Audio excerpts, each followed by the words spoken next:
Hello friend, welcome back to my channel English first 001।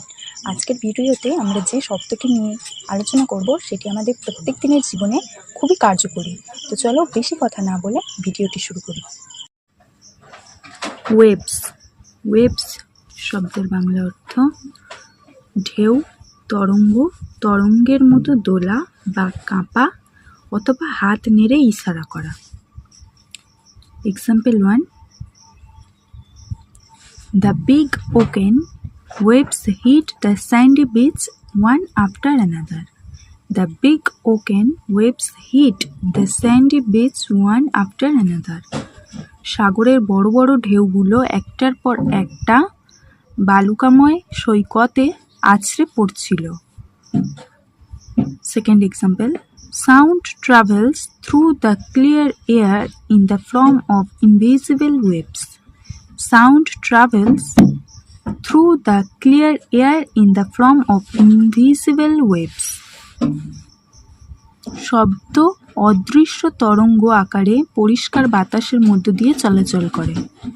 Third example, She always waves her hands to say goodbye to her friends. সে সবসময় তার বন্ধুদের বিদায় জানাতে হাত নাড়ায়।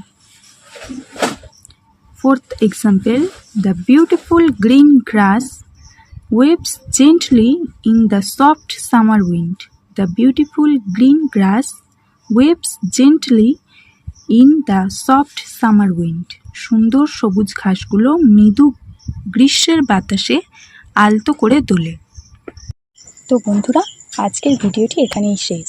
আশা করি আজকের শব্দটির বাংলা অর্থ, সঠিক উচ্চারণ এবং সহজ উদাহরণ আপনাদের ভালোভাবে বুঝতে সাহায্য করেছে। যদি ভিডিওটি থেকে নতুন কিছু শিখে থাকেন তাহলে একটি লাইক করে আপনার মতামত কমেন্টে অবশ্যই জানাবেন। আর যদি এখনও ইংলিশ ফার্স্ট 001 চ্যানেলটি সাবস্ক্রাইব না করে থাকেন তাহলে এখনই সাবস্ক্রাইব করে পাশে থাকা বেল আইকনটি অন করে দিন। আপনার একটা সাবস্ক্রাইব আমাকে নতুন ভিডিও তৈরির জন্য অনেক অনুপ্রেরণা দেয়। ভিডিওটি আপনার বন্ধু, ভাই বোন বা যারা ইংরাজি শিখতে চায় তাদের সাথে শেয়ার করুন। হয়তো আপনার একটি শেয়ার কারোর নতুন কিছু শেখার শুরু হয়ে যেতে পারে। আপনাদের ভালোবাসা, সমর্থন এবং মূল্যবান সময়ের জন্য আন্তরিক ধন্যবাদ। দেখা হচ্ছে নতুন ভিডিওতে। Thanks for watching.